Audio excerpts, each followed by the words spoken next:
अस्सलामुअलैकुम my YouTube family. I hope आप सब खैरियत से होंगे and welcome to my YouTube channel. जैसे कि आप जानते हैं कि हमने सेकंड ईयर की कंप्यूटर साइंस की बुक जो है वो स्टार्ट की हुई है। आज का जो हमारा चैप्टर नंबर 12 जो है वो स्टार्ट हमने किया हुआ है। आज जो हम देखने वाले हैं वो है जी, आज हम 12.2 प्रोग्राम जो है वो देखने वाले हैं कि इसमें व्हाइल लूप को किस तरह से यूज़ किया जाएगा और व्हाइल लूप को यूज़ करते हुए हम किस तरह से प्रोग्रामिंग में जो है वो कोड लिख सकते हैं। ठीक है, आज का हमारा टॉपिक है, एक प्रोग्राम है। आपकी ही रिक्वेस्ट पर मैंने सारे के सारे प्रोग्राम्स जो है वो आपको जितने भी बुक्स में आपके प्रोग्राम्स हैं वो सारे के सारे आपको करवाऊँगी और आपने बहुत ध्यान से समझने हैं। बहुत ही ईज़ी जो है सी लैंग्वेज है, कोई मुश्किल नहीं है। सिर्फ़ अगर आप ध्यान से बात को सुनेंगे तो आपको जो है मैं गारंटी से कह सकती हूँ कि अगर कोई भी स्टेटमेंट आपको दे दी जाए, आप ईज़िली जो है वो उसका प्रोग्राम जो है वो ईज़िली लिख सकते हैं। चलिए जी, अपने प्रोग्राम की तरफ चलते हैं, इसकी स्टेटमेंट पढ़ते हैं। स्टेटमेंट पढ़ने से पहले आपसे बच्चों एक छोटी-सी रिक्वेस्ट है कि अगर अभी तक आपने चैनल को सब्सक्राइब नहीं किया तो चैनल को सब्सक्राइब कर दें और साथ में लगे बेल आइकन को भी प्रेस कर दें ताकि नई आने वाली वीडियो का नोटिफिकेशन आपको मिल सके। चलिए अब हम ये प्रोग्राम देख लेते हैं। प्रोग्राम हमारा है जी 12.2 है और प्रोग्राम में क्या बताया गया है। सबसे पहले जो है वो स्टेटमेंट को रीड करना होता है, अच्छे से उसको रीड करना होता है ताकि हमें हर चीज़ समझ आ जाए कि हमने इसमें कितने वेरिएबल्स यूज़ करने हैं। इसमें स्कैनफ फंक्शन यूज़ होगा, प्रिंटफ फंक्शन, कौन-कौन से फंक्शन जो है वो इसमें यूज़ होने वाले हैं। ठीक है, अगर आपने मेरे फर्स्ट चैप्टर्स नहीं सुने, 8, 9, 10, 11 वाले चैप्टर्स की वीडियोज़ नहीं देखी तो आपसे यही रिक्वेस्ट है कि आप पहले उन वीडियोज़ को देख लें, क्योंकि मैंने स्टार्टिंग से जो है वो आपको ए टू ज़ेड हर चीज़ जो है वो बताई हुई है। अब यहाँ पर मैं आपको हर चीज़ एक्सप्लेन नहीं करूँगी। जैसे ये देख लें, आपके यहाँ पर प्री प्रोसेसर डायरेक्टिव्स जो हैं वो इंक्लूड हैं। तो अब ये प्री प्रोसेसर डायरेक्टिव क्या होते हैं ये अब दोबारा से एक्सप्लेन अगर मैं करने बैठी तो वीडियो बहुत लंबी हो जाएगी। आज का जो हमारा पर्पस है वो हमने देखना चाहिए व्हाइल लूप क्या होता है। तो व्हाइल लूप पर ही मेरा ज़्यादा फोकस होगा, ना कि ये इन वाली जो चीज़ें हैं।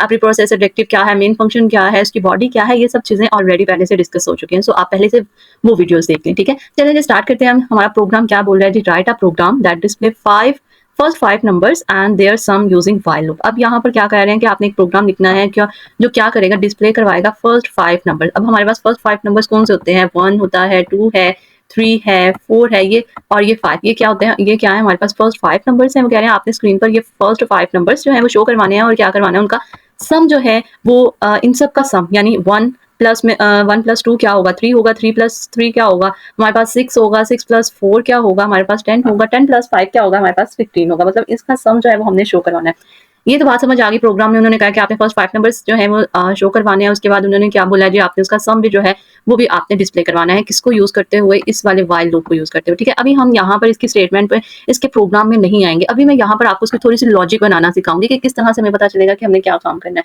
अब यहाँ पर देखिए, उन्होंने कहा फर्स्ट 5 नंबर्स आपने डिस्प्ले करवाने हैं। अब फर्स्ट 5 नंबर्स किस तरह से डिस्प्ले करवाएंगे, जाहिर सी बात है कोई ना कोई एक वेरिएबल होगा जिसमें जो है वो हम अपनी वैल्यूज़ को क्या करेंगे, एक वैल्यू को स्टोर करवाएँगे, उसमें इंक्रीमेंट करते जाएँगे ताकि हमारे 5 नंबर जो हैं वो इसमें आ जाए। यानी एक वेरिएबल जो है वो यूज़ होने वाला है, जो क्या करेगा, वो इन 5 नंबर्स को डिस्प्ले करवाएगा। ठीक है, वो क्या करेगा, इन 5 नंबर्स को डिस्प्ले करवाएगा। फॉर एग्जांपल मैं यहाँ पर एक वेरिएबल ले लेती हूँ सी। ठीक है, सी जो है वो सी क्या करेगा, इन 5 नंबर्स को जो है वो प्रिंट करवाएगा। उसके बाद उन्होंने कहा देयर आर सम, यानी इनका सम भी आपने जो है वो हमें बताना है। यानी मैंने जो इनका सम करना है उसको भी तो किसी वैल्यू में, किसी वेरिएबल में जो है उसको स्टोर करवाना है। यानी मुझे सम जब शो करवाना है तो इसका सम मुझे किसी वेरिएबल में स्टोर करवाना पड़ेगा।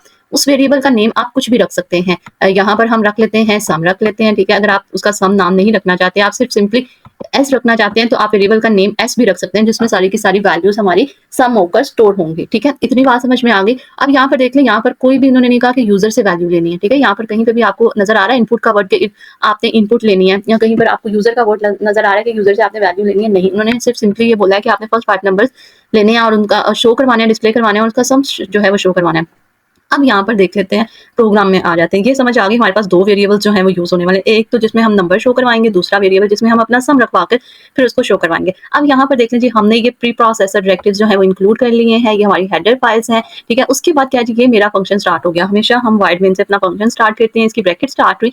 ब्रैकेट स्टार्ट होने के बाद जैसे मैंने अभी ऊपर आपको बोला था, हमारे पास 2 वेरिएबल होंगे। अभी प्रोग्राम को देखते हुए मैंने आपको बोला था ना कि अभी हमने देख लेना कितने वेरिएबल्स हमें ज़रूरत है, और यहाँ पर देख लें उन्होंने भी 2 वेरिएबल्स लिए हैं। अब सी और सम लिया है। अब ज़रूरी नहीं कि आपने सी और सम ही लेना है, आप अपनी मर्ज़ी से भी कोई भी वेरिएबल का नेम रख सकते हैं। ठीक है, अगर आपने यहाँ पर नंबर रखना है तो आप नंबर भी वेरिएबल का नेम रख सकते हैं। अगर आपने सिंपली सम की जगह एस रखना है तो आप एस भी ले सकते हैं। आप ए रखना चाहते हैं, बी रखना चाहते हैं, सी रखना चाहते हैं, आप वेरिएबल का नेम कुछ भी रख सकते हैं। लेकिन हमारी कोशिश ये होती है कि हम वेरिएबल का नेम वो रखें जो अंडरस्टूड हो। मतलब हम बाद में जब भी कोई ये प्रोग्राम ओपन करें तो उसके वेरिएबल्स देखें, हम उस प्रोग्राम को रीड करें तो हमें समझ आनी चाहिए कि ये वेरिएबल किस लिए यूज़ हो रहा था। ठीक है, अब यहाँ पर उन्होंने सी लिया है, सम लिया है, अब यहाँ पर इंटीजर क्यों लिया है? हम यहाँ पर फ्लोट भी ले सकते हैं। उन्होंने कहा है जी सिर्फ फर्स्ट 5 नंबर्स आपने डिस्प्ले करवाने हैं। उन्होंने यहाँ पर कोई नहीं बोला कि आपने फ्लोट वाले नंबर लेने हैं। अगर उन्होंने बोला होता यहाँ पर फ्लोट नंबर आपने लेने हैं, यानी पॉइंट्स में नंबर लेने हैं, तो आपने यहाँ पर सिंपली इंट की जगह क्या लिख देना था? फ्लोट। इंट हमारे पास डेटाबेस है ना, डेटा टाइप है ना, ये तो आपको पता है। इंट जो है वो भी हमारे पास डेटा टाइप है, फ्लोट भी हमारे पास डेटा टाइप है, चार भी हमारे पास डेटा टाइप है। फ्लोट जो है वो डेसिमल नंबर्स के लिए यूज होती है।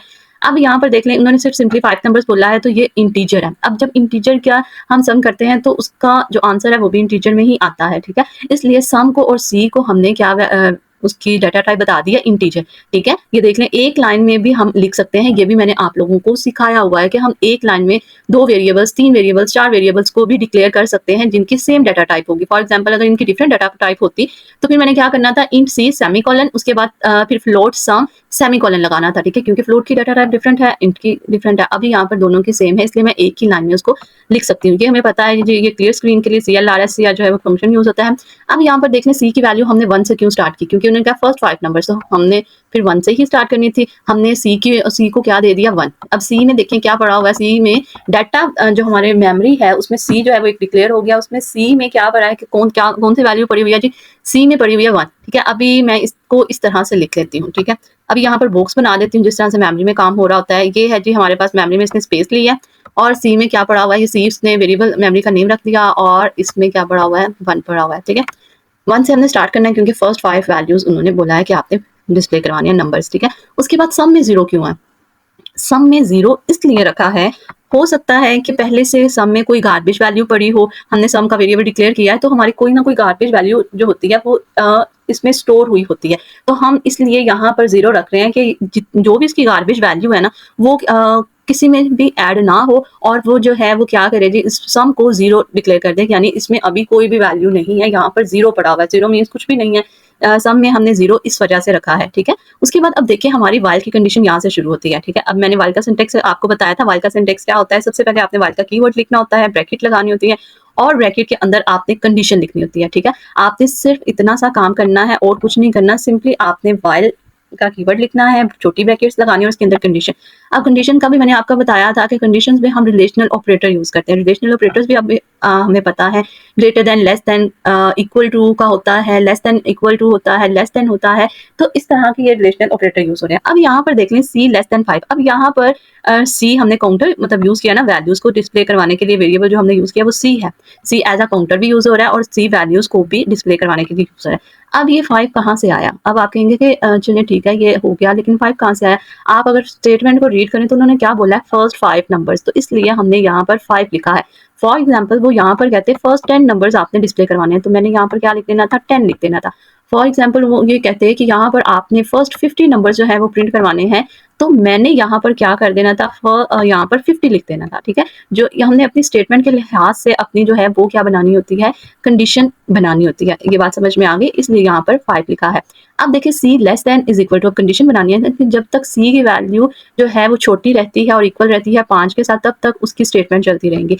अब आपको याद हो तो सिंटेक्स हमारे पास जो है वाइल लूप का यही होता है, कंडीशन लिखते हैं, वाइल का कीवर्ड लिखते हैं, ब्रैकेट्स में कंडीशन लिखते हैं और उसकी ब्रैकेट स्टार्ट हो जाती है। इसकी इस वाली चीज को हम क्या कहते हैं? ये वाइल की क्या है? बॉडी है। ये है हमारे वाइल का सिंटेक्स, ठीक है। अब इसी के अंदर ये काम करता रहेगा तब तक, कब तक काम करता रहेगा ये भी आपने कमेंट में बताना है कि कब तक ये काम करता रहेगा। ये तब तक काम करता रहेगा जब तक हमारी ये कंडीशन क्या नहीं हो जाती? ट्रू रहेगी, ठीक है। जब तक हमारी कंडीशन फॉल्स नहीं हो जाती तब तक ये लूप जो है वो चलता रहेगा। अब यहाँ पर देख लें कंडीशन जब हमारी यहाँ पर चेक हुई, सी की वैल्यू क्या है? 1, ठीक है। हमने 5 तक चलाना है ना, तो हमने यही कंडीशन लिखनी है, less than is equal to. अगर आप यहाँ पर ग्रेटर देन इक्वल टू लिखोगे तो क्या होगा? 1 ग्रेटर देन इक्वल टू है 5 से, कंडीशन तो हमारी फॉल्स होगी। तो हम कहाँ पर आगे? हम इसके लूप से, इसकी बॉडी से बाहर आगे, वाइल लूप की बॉडी से क्या हो गए? बाहर आगे। हमने तो हमारी स्टेटमेंट है कि आपने फर्स्ट 5 नंबर्स जो है वो प्रिंट करवाने हैं, वो किस तरह से प्रिंट होंगे? इसी तरह जब मैं ये स्टेटमेंट लिखूंगी कि सी छोटा है और इक्वल है 5 से, अब सी में क्या पड़ा हुआ है? 1। क्या 1 छोटा है और इक्वल है 5 से? जी हाँ जी, ये कंडीशन हुई ट्रू। अब ये इसकी बॉडी में आया। बॉडी में आने के बाद उसने क्या किया जी? प्रिंट की एक स्टेटमेंट लगाई हुई है। ये स्टेटमेंट मुझे बार बार बताने की जरूरत नहीं है। ये इसने उसमें परसेंटेज ब्रैकेट के अंदर जो है डबल कोटेशंस लगाई हैं। डबल कोटेशन के अंदर उसने फॉर्मेट ये स्पेसिफाई लगाया हुआ है परसेंटेज डी। हमें पता है इंटीजर का फॉर्मेट स्पेसिफाई जो है वो परसेंटेज डी होता है। उसके बाद क्या जी? बैकस्लैश n है, ठीक है। बैकस्लैश n आपको लास्ट वीडियो में भी बताया था। नेक्स्ट लाइन पर हमने नेक्स्ट लाइन पर जाने के लिए जो है वो बैकस्लैश n यूज करते हैं। उसके बाद क्या है? सी, ठीक है। ये आपने देख लेना है, ये आपका छोटा सा एक उन्होंने यहाँ पर कोमा लगाया हुआ है, अगर आप ये नहीं लगाएंगे आपका सिंटेक्स एरर आएगा, ठीक है। ये आपने मस्ट लगाना है, जैसे लिखा हुआ है वैसे ही अगर आप लिखेंगे तभी आपका प्रोग्राम एग्जीक्यूट होगा, अदरवाइज प्रोग्राम एग्जीक्यूट नहीं होगा। अगर फॉर एग्जाम्पल पेपर में आप ये भूल जाते हैं तो इसके नंबर कटेंगे, लेकिन आपने इस तरह से ही लिखना है। इसका सिंटेक्स है, या ब्रैकेट लगाई, सी लिखा हमने। अब सी में क्या पड़ा हुआ है, 1 है, तो उन्होंने क्या बोला कि सी में जो भी वैल्यू है उसको क्या करवा दो, स्क्रीन पर प्रिंट करवा दो। अब यहाँ पर हमें क्या लिखा हुआ नजर आएगा, स्क्रीन पर 1 जो है वो लिखा हुआ नजर आएगा, ठीक है। ये देखिए, अब जब जैसे ये प्रोग्राम चला तो मुझे क्या नजर आया, लिखा हुआ 1 लिखा हुआ नजर आएगा, ठीक है। अब उसने सेकंड स्टेटमेंट जो है उसको एग्जीक्यूट करेगा। मैंने यही बोला था, व्हाइल लूप के अंदर व्हाइल की बॉडी, ये जो ब्रैकेट स्टार्ट होती है, ब्रैकेट एंड होती है, इसको हम बोलते हैं व्हाइल की ये बॉडी है। इसकी बॉडी के अंदर जितनी भी स्टेटमेंट्स होंगी वो सारी की सारी एग्जीक्यूट होंगी, ठीक है। सारी की सारी एग्जीक्यूट होंगी, चाहे इसके अंदर 100 स्टेटमेंट्स है वो सारी एग्जीक्यूटिंग होंगी, चाहे इसके अंदर एक स्टेटमेंट है वो एक स्टेटमेंट ही एग्जीक्यूट होगी।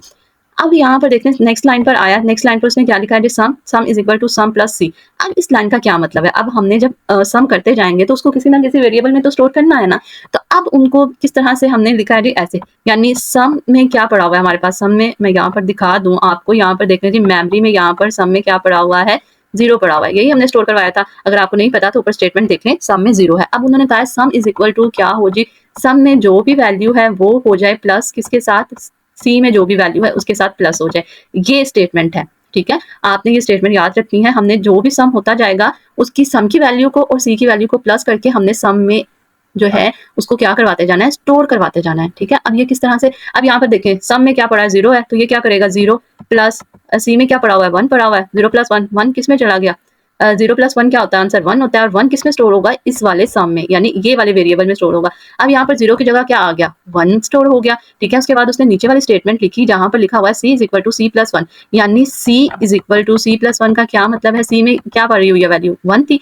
अब सी की वैल्यू में 1 को ऐड कर दो, सी में पहले क्या 1 पड़ा हुआ था, उसमें एक और ऐड कर दो, तो क्या हो गया, सी की वैल्यू अब क्या होगी मेरे पास, सी की वैल्यू होगी 2। अब ये वाली जो स्टेटमेंट है ना, ये वही वाली स्टेटमेंट जैसे हमने last time n plus plus किया था ना, सेम एज इट इज, ये सी प्लस प्लस है। आप सी प्लस प्लस लिख लो या C is equal to C plus लिख लो, ये दोनों स्टेटमेंट का एक ही मतलब है, ठीक है। अगर आपको इजी ये लगता है कि C is equal to C plus 1 लिखूंगी तो ये मुझे ज्यादा इजी लगता है, या आपको सी प्लस प्लस इजी लगता है तो आप सिंपली ये लिख सकते हैं, दोनों में से कोई भी स्टेटमेंट लिख सकते हैं, और सी प्लस प्लस के साथ आपने सेमीकोलन मस्ट लगाना है, ठीक है। अब ये स्टेटमेंट क्या कह रही है कि सी की जो भी वैल्यू ना उसमें एक ऐड कर दो, और उस वैल्यू को ऐड करने के बाद सी में ही स्टोर करवा दो। तो देख ले मैंने सी में ही स्टोर करवा दिया, 2 हो गई। अब यहाँ पर देखेंगे मेरी लूप की जो बॉडी है वो खत्म हुई। अब मेरी स्टेटमेंट अभी ट्रू थी, ठीक है। अभी ये जो है लूप की बॉडी से कहाँ वापस आएगा, इसी वाली स्टेटमेंट पे, यानी इसी वाली कंडीशन पर आएगा, वाइल की कंडीशन पे आएगा, दोबारा से चेक करेगा। अब सी में क्या पड़ा हुआ है, देख लें 2 पड़ा हुआ है, 1 तो कट गया ना, 2 हो गया, उसकी जगह 2 less than is equal 5 condition हुई true. Same as it is उसने ये प्रोसीजर फॉलो करना है। उसने क्या करना है जी, प्रिंट एफ करवा देना सी में क्या वैल्यू पड़ी है 2, ये देख लें आपको सी में 2 जो है नजर आ रहा है। अब नेक्स्ट लाइन किसकी वजह से हुई,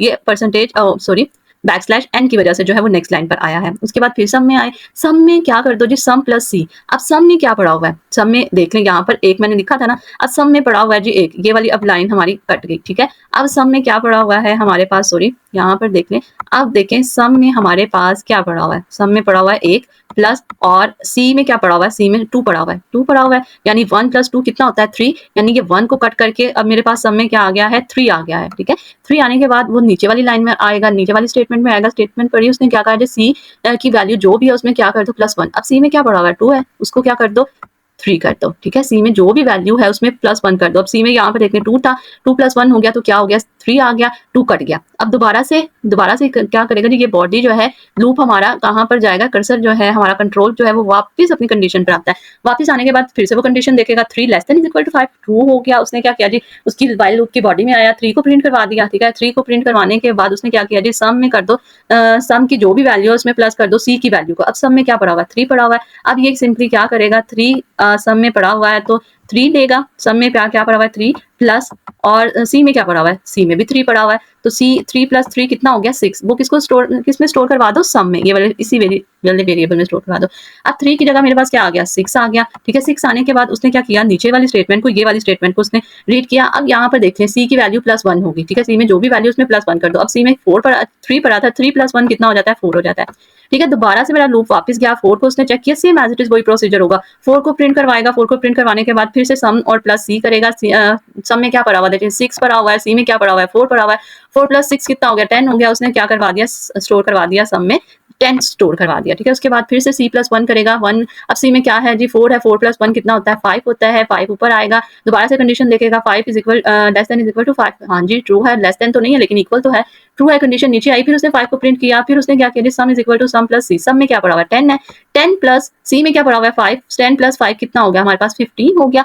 15 होने के बाद अब ये 15 कहाँ पर स्टोर हो रहा है सम के अंदर, यहाँ पर देखने अब सम में 15 आ गया। 15 आने के बाद उसने क्या किया जी सी की जो भी वैल्यू उसमें एक का इंक्रीमेंट कर दो, यानी सी में जो भी वैल्यू 5 है 5 + 1 कर दो तो क्या आ जाता है 6। अब दोबारा से लूप ऊपर गया, ठीक है। अब यहाँ से कर्सर हमारा दोबारा से यहाँ पर कंट्रोल आया, उसने देखा सी की वैल्यू 6 है, C 6 less than is equal to 5। Condition होगी हमारी फॉल्स होगी ना, फॉल्स। अब ये क्या करेगा, अब ये इसकी ये जो लूप की बॉडी है ना, ये जो ब्रैकेट स्टार्ट हुई थी ब्रैकेट एंड हुई थी, अब ये इसके अंदर नहीं जाएगा क्योंकि ये हमारी कंडीशन ट्रू फॉल्स हो गई है। कंडीशन फॉल्स होने की सूरत में वो ब्रैकेट के बाहर जो भी स्टेटमेंट लिखी होती है उसको रीड करता है, ठीक है। यहाँ पर देख लें, अब वो क्या करेगा इस वाली लूप में नहीं जाएगा, मतलब अब कंडीशन होगी हमारी फॉल्स। सी में 6 है, 6 less than is equal to 5 condition हुई फॉल्स। अब वो इस वाले लूप में मतलब इसकी लूप की बॉडी में नहीं जाएगा, वाइल लूप की। हमें पता है वाइल लूप की बॉडी ब्रैकेट स्टार्ट होती है और ब्रैकेट एंड होती है, ये हमारी जो है वो वाइल लूप की बॉडी, इसके अंदर नहीं जाएगा बल्कि इसकी बॉडी के बाहर जो भी पहली स्टेटमेंट होगी उसको जाके रीड करेगा। अब फर्स्ट वाली स्टेटमेंट क्या है जी, वो क्या कह रहे हैं सम इज, हम डबल कोटेशन के अंदर जो भी एज इट इज लिखते हैं वो हमारा एज इट इज लिखा जाता है, जो भी हम लिखते हैं वो एज इट इज हमें स्क्रीन पर शो होता है। अब यहाँ पर देख लीजिए हमें स्क्रीन पर क्या शो हो रहा है, सम इज लिखा आएगा, उसके बाद हमें पता है हमारे पास जो है हमने सम की वैल्यू जो है वो हमने डिस्प्ले करवानी है, तो उसका उसके लिए जो फॉर्मेट स्पेसिफायर यूज होता है वो %d है, ठीक है। ये बातें मुझे बार बार बताने की जरूरत नहीं, प्रिंट एफ स्कैन एफ ये सब कुछ आपने पहले से पढ़ा हुआ है। अगर नहीं पढ़ा हुआ तो आप प्लीज जाके पहले वीडियोस देखें, उसके बाद आप ये वाली वीडियो देखेंगे तो आपको गारंटी है कि समझ आएगी, ठीक है। उसके बाद हमने ये कोमा लगाया, कोमा लगाने के बाद हमने यहाँ पर वेरिएबल का नेम लिख दिया। अब यहाँ पर स्क्रीन पर आपको क्या लिखा हुआ नजर आएगा, सम इज 15, क्योंकि ये सम जो है वो इंटीजर था, इसका हमने फॉर्मेट स्पेसिफायर लगाया और सम में क्या पड़ा हुआ था ये देख लें, सम में एंड वाली वैल्यू क्या थी 15 थी, तो उसने क्या किया हमें स्क्रीन पर शो करवा दिया। और गेट ch का फंक्शन जो है वो एग्जीक्यूट होगा, हमें स्क्रीन पर जो है वो हमारी आउटपुट शो होगी। और इस तरह से ये काम जो है ये हमारे पास वाइल लूप जो है वो इस तरह से काम करता है। मैंने स्टेप बाय स्टेप आपको सारी की सारी चीज़ें जो है एक्सप्लेन कर दी हैं। अगर इसके बावजूद आपको कोई चीज़ समझ नहीं आती आप कमेंट सेक्शन में पूछ सकते हैं। वीडियो अच्छी लगी हो तो दोस्तों के साथ ज़रूर शेयर कीजिएगा और अपने कमेंट में भी बताइएगा कि मुझे किस तरह से और इम्प्रूव करना चाहिए, किस तरह से आप वीडियोज़ को जो है वो देखना चाहते हैं, मैं उसी तरह से आपके लिए वीडियोज़ बनाऊंगी। दुआओं में याद रखिएगा। अल्लाह हाफिज़।